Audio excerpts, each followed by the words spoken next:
widening lead. Polls show the Clinton margin growing as the campaign enters its final two-week stretch. Third party option? We ask Gary Johnson about his position on life issues. Papal appeal. Pope Francis prays for the people of Mosul, Iraq, caught in war's crossfire.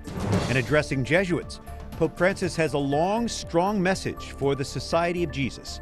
Those stories and more on EWTN News Nightly for Monday, October 24th, 2016.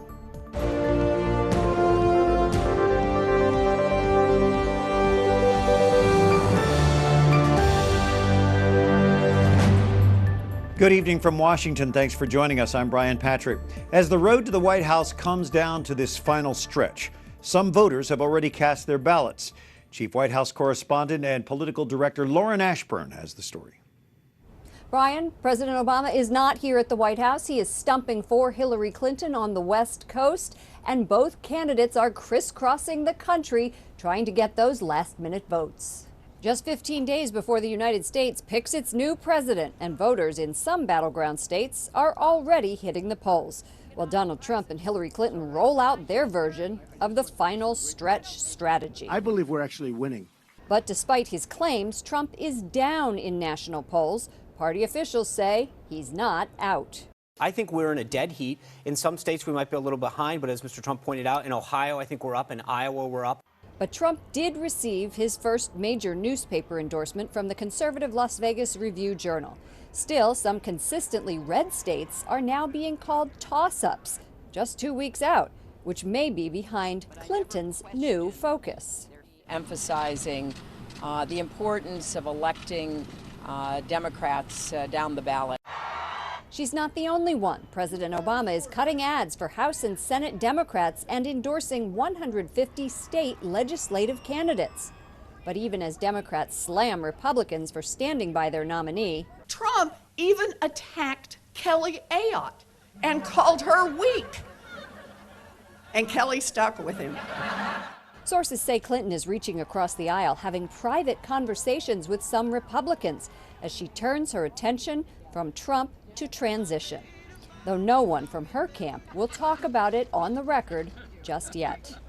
I'm a little superstitious about that. I want to focus on what our first task is. While Trump and Clinton battle it out for swing state votes, Kellyanne Conway, Trump's campaign manager, said on TV yesterday, "We are behind." Brian? Thanks, Lauren Ashburn at the White House. And many Americans are disenchanted with the major political party nominees. Pro-life voters, though, have few, if any, options. The Green Party's Jill Stein and Libertarian Gary Johnson both support abortion. Jason Calvi questioned Johnson about that issue today. Jason? Brian, Gary Johnson is the former Republican governor of New Mexico. He's receiving about 6% in the Real Clear Politics average of polls. He's also racked in 6 newspaper endorsements, including that of the Chicago Tribune. But his stance on some social issues puts him at odds with church teaching. Pro-choice, choice LGBT on everything pro-choice. Libertarian nominee Gary Johnson responds to questions at the Washington Post today. He says he's pro-choice, even though his campaign website says on a personal level, Gary Johnson believes in the sanctity of the life of the unborn. Still, Johnson says he's not planning to change the law of the land on abortion. So I asked if he'd support state pro-life laws. I did sign a bill banning late-term abortion in New Mexico. So in keeping with the law of the land, Casey versus Planned Parenthood, I think that keeps with the law of the land. That Supreme Court decision says states can limit abortions after fetal viability, the point the baby could survive outside the womb. Who but anyone involved, the woman involved, should be making that choice. On the issue of religious freedom, Johnson says Utah's law is a model. A Catholic church does not have to conduct a gay wedding if that's what they so choose, that being the religious institution. But I think if you extend that to private store owners, that was under that guise was how, after the Civil War, blacks were discriminated against. And on immigration, Johnson criticized both Donald Trump and President Obama. Obama has broken up 2 million families. He has deported more than any other president. I think that we should be embracing immigration, that we are a country of immigrants. Johnson received about 1% of the vote in 2012, and this year, this registered Republican from Colorado. I don't really view it as a spoiler. I view it more as I'm voting for who I think would be the best president. Johnson is considered liberal on social issues. He even supports legalizing marijuana usage. But on fiscal issues, he's considered conservative, so he does support balancing the budget. He wants to get rid of the income tax and replace it with a consumption tax. And Brian, that would mean you'd be taxed on what you spend, not on what you earn. Jason Calvi, thank you. Recent research finds journalists who contribute to political campaigns heavily favor Hillary Clinton. A Center for Public Integrity Analysis found presidential campaigns received $396,000 in contributions from broadcast and print journalists. $382,000 went to Clinton, while Trump received only $14,000. Dave Leventhal is a senior political reporter with the Center for Public Integrity. Dave, give us a snapshot of these donors. What we did find is that among journalists who are making political contributions during the 2016 election cycle, that the vast majority, about 96%, have favored Hillary Clinton, a very small amount favoring Donald Trump. And these are journalists in the broadest sense of the term journalism. We found reporters, we found editors, people who are working for publications large and small, many of whom not involved in politics in their reporting or their editing, but some who were. But the flip side of the coin is it's still important to note that most journalists writ large are not making political contributions, and it's a bit of a taboo in the industry and sometimes patently against the rules of news organizations for journalists who involve themselves in the political process in this particular kind of way. It's not surprising, however, that those who did contributed to the Democratic Party. We find most of mainstream media very liberal or progressive, as they like to call it. Was there anything in these results that surprised you? The variance in the news organizations themselves. We found some organizations such as the New York Times, National Public Radio, CNN, to name a few, that had very, very strict, almost draconian type of policies in place, saying that their journalists under no circumstances could make political contributions. On the other end of the spectrum, we had publications that had very laissez-faire policies, even some organizations that had no policies at all and really left it up to the individual journalists to probe their own conscience and decide for themselves if they were going to make a political contribution or not. Did you talk with any of these individual journalists, and were they willing to share it all?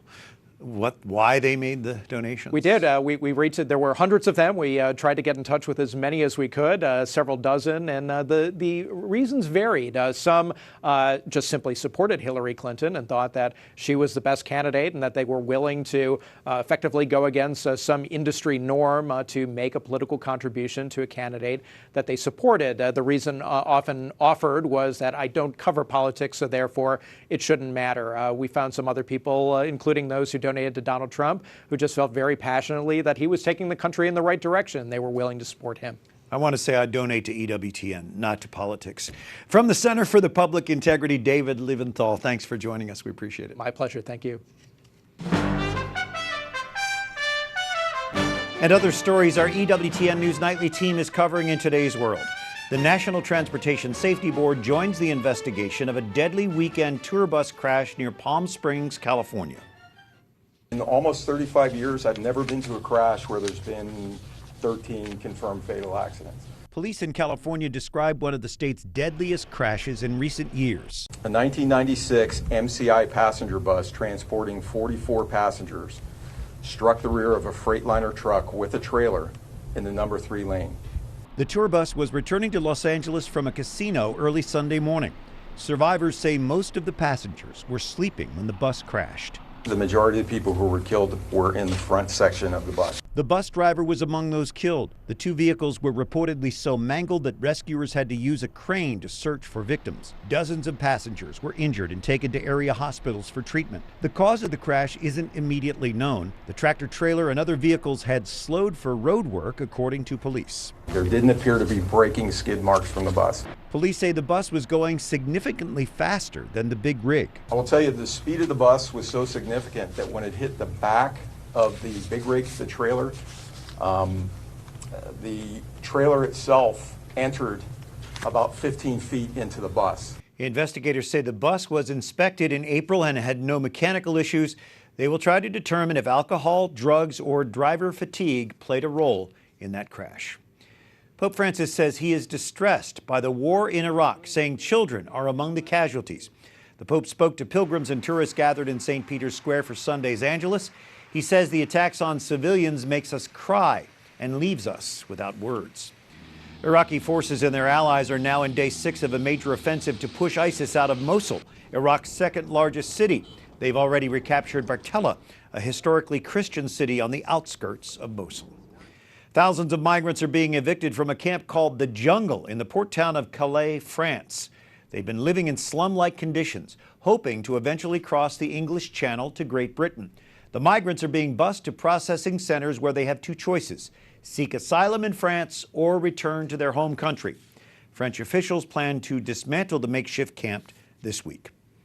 Pope Francis meets with the president of Venezuela, a country in the midst of an internal crisis. The Vatican says Nicolás Maduro traveled to Rome for a private meeting with the Holy Father. Francis urged the embattled Venezuelan president to take the path of sincere and constructive dialogue. Venezuela is in a tense standoff over the suspension of a recall referendum seeking Maduro's removal. Pope Francis calls on Jesuits to go where Christ is needed the most. The Holy Father met today with the order's new superior, the first Father General from Latin America. Wyatt Goolsby is here with more tonight. Wyatt? Brian, Pope Francis is giving marching orders to members of the Society of Jesus, both as a pope and as a Jesuit himself. He says he wants to see them go to the outskirts of society to serve others and to spread the gospel. Instead of welcoming Jesuits to the Vatican Monday, Pope Francis went to them, the Holy Father addressing the Assembly of Jesuits in Rome and meeting with their newly elected Superior General, Father Arturo Sosa. Pope Francis reflected on how they can best serve God, the Church, and the world moving forward. The Society of Jesus, as the Jesuits are formally known, is the largest religious order of priests and brothers, with more than 16,000 members in more than 110 countries. The Jesuits are known globally for their work in education, founding colleges and schools. Patrick Riley is the president of the Cardinal Newman Society, a nonprofit which promotes faithful Catholic education. The Jesuits were known for a very strong core curriculum, ethics, philosophy, theology, and just a very strong basis focused on the formation of the individual. But Riley says some Jesuit institutions in the U.S. have strayed from that core, promoting events and organizations that go directly against church teaching. He cites students at Georgetown University inviting Planned Parenthood's president for a speech on campus in April. In a speech to the U.S. Conference of Catholic Bishops last year, the Pope's representative said, quote, "It is my hope that, with respect to their great tradition, after the example of our Holy Father, they would take again the lead in reaffirming the Catholic identity of their educational institutions." Riley says despite the challenges, he remains hopeful. There are a number of colleges and universities that are doing a wonderful job. Building off of that basis, we can restore a strong, faithful Catholic education. In addition to the usual vows of poverty, chastity, and obedience, Jesuits take a fourth vow of obedience specifically to the Pope. Brian? Wyatt Goolsby, thank you.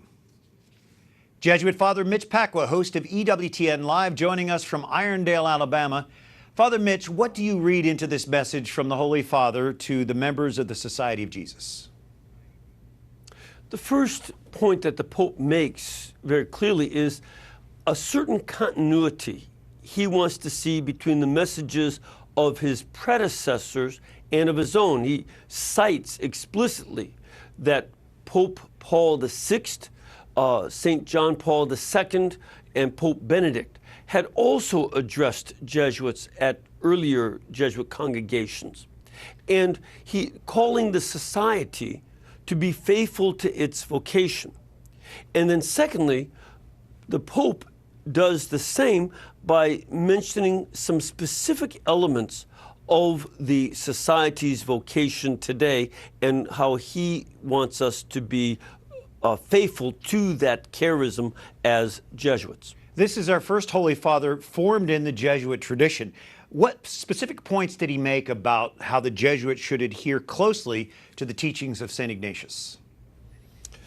The first element is that he says our mission in the world, which is always going to be concerned with the salvation of our own souls and the salvation of the souls of the people we work with. He brings that up right from the institute that St. Ignatius wrote for us. But he wants this to be characterized first by consolation and joy that comes from God. And he brings out that that is possible only if we deepen our prayer life. We know God's consolation in our personal prayer, and this is one element that he insists on. The second element is going to be that it is inevitable in a world filled with so much suffering that not only do we meet people who are carrying the cross, but we too must carry the cross and suffer with them. This is what our Lord Jesus commanded us to do, to pick up our cross daily in the Gospel. And what's the third point, Father? The third element that he wants us to deal with is the importance of thinking with the church. St. Ignatius says in the rules for discernment of the will of God and of the Holy Spirit's work that we must think with the church, and he calls us for ever greater union with the thinking of the church. And that's the main thing that he wants us to emphasize. Jesuit Father Mitch Pacwa, thanks for joining us and for your insight. We appreciate you. Welcome.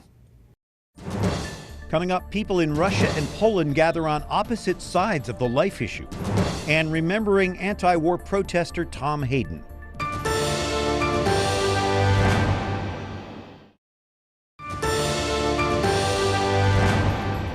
Pope Francis warns this morning we are to be merciful, not rigid. He referred to today's gospel from St. Luke in his homily at this morning's Mass at the Casa Santa Marta, where the Holy Father lives. Thanks for joining us this Monday evening. I'm Brian Patrick. Women gather in the streets of several Polish cities protesting a proposal for a new abortion law. It would ban abortions in cases where babies are given no chance by doctors of survival after birth. Abortion is only allowed in Poland in cases of rape, when a fetus is irreparably damaged, or when the mother's life or health is in peril. Massive street demonstrations 3 weeks ago pressured Polish lawmakers to reject a proposal for a total abortion ban. Hundreds of people gathered in downtown Moscow Sunday protesting abortion and collecting signatures in support of anti-abortion legislation. They lit candles and held a minute of silence for all babies who were not born because of abortions. They held flags of Russia, Orthodox icons, and crosses, as well as posters reading, "Abortion is murder." 1960s anti-war protester Tom Hayden has died after a long illness. His family says he passed away Sunday at his Santa Monica home. Hayden and his ex-wife Jane Fonda were infamous for their radical approach to protesting the Vietnam War. He helped organize anti-war demonstrations during the 1968 Democratic National Convention in Chicago. They turned violent and resulted in the notorious Chicago 7 trial. Hayden went on to be elected to the California Assembly and State Senate, championing liberal causes. Tom Hayden was 76. Opponents of sex trafficking score a victory with the arrest of the CEO of Backpage.com. That's a sexually explicit classified ad website. Haley Halverson is Communications Director for the National Center on Sexual Exploitation. What does the arrest of Backpage CEO Carl Ferrer mean to your effort? Well, it's a huge step forward for the movement against sexual exploitation. Backpage.com is really the modern auction block for sex trafficking and prostitution victims around the world. The California State Attorney's General Office has found that 99% of Backpage's revenue comes from its sex ads. And so we know that Backpage's entire business model is really based around sexual exploitation. And it's good to see that law enforcement is working hard to do something about it. Now, Backpage argues that it cooperates with law enforcement and connects law enforcement when they cite cases of sexual trafficking or human trafficking. What's wrong with that claim from an organization like this? Right. Any small amount that they've helped police in any of those efforts really pales in comparison to the damage that they do by actively promoting and helping sex traffickers facilitate their products. We know even of a case where one young girl had her missing child's photo used as an advertisement on Backpage by her sex trafficker. And so we know that Backpage doesn't really care about the victims, doesn't really care about helping law enforcement.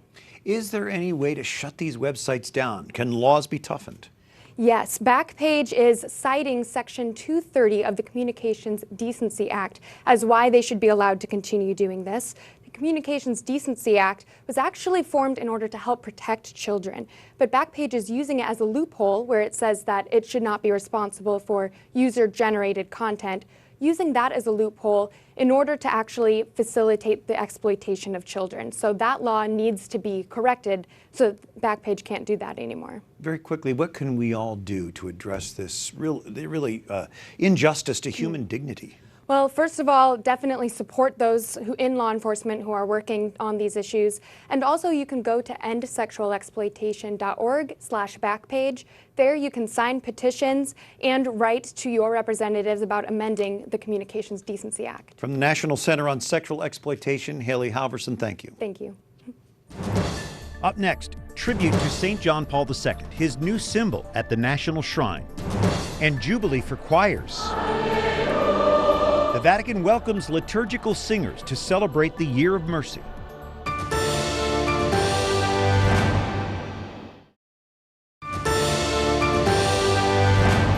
Today, October the 24th, the Church remembers St. Anthony Marie Claret. The French Archbishop founded the Missionary Sons of the Immaculate Heart of Mary, known as the Claretians.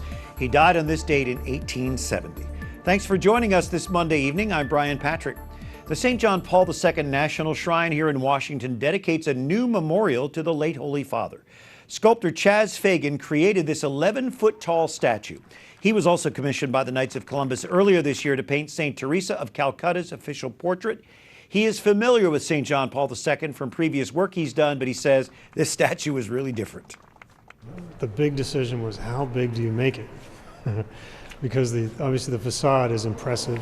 It's a lot of geometry and architecture going on, and if you place something that's a little too small and intimate, it'll disappear. But on the same time, we want people to approach it, so it couldn't be huge and it couldn't be too small, so we had to find something just right. The National Shrine unveiled the statue Saturday during a celebration of World Youth Day, which of course was started by St. John Paul II. Pope Francis speaks of the importance of promoting and supporting young people so they can face the challenges of life. He addressed members of the John Paul II Foundation celebrating its 35th anniversary over the weekend in Rome. He says, quote, providing formation for young people is an investment for the future. Young people must never be robbed of their hope for tomorrow. A musical celebration marks the final weeks of this Jubilee Year of Mercy. Singers joined a special Jubilee of choirs at the Vatican this weekend.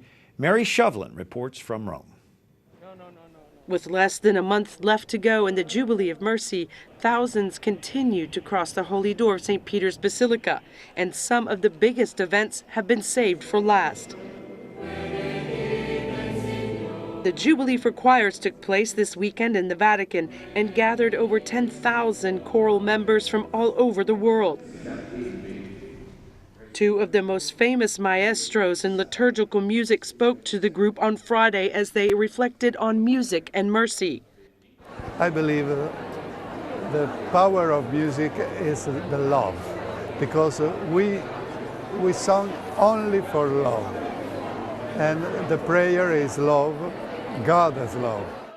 The Vatican boasts the oldest choir in the world, going back 6 centuries. A prestigious past, but the current director also has a modern approach.